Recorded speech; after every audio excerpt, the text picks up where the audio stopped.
আমার বাবার গাড়িটা দেখেছেন, কত সুন্দর গাড়ি, ছোট্ট। এটাও এখন ধোয়া হবে। আমার মেয়ের এই একটা গাড়ি, এই একটা ছোট্ট সাইকেল, এগুলো আমার বাবার। আর এই আমাদের গাড়ি ধোয়া হচ্ছে।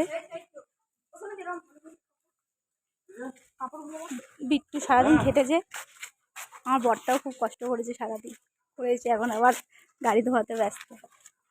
এই যে আমাদের গাড়ি, KTM, আমার বরের বাইক, এটা আমার স্কুটি। রাত 1:30 বাজে, এখন আমরা গাড়ি ধোয়াতে ব্যস্ত। বাইরে হ্যালোজিন লাগিয়ে গাড়ি ধোয়া হচ্ছে।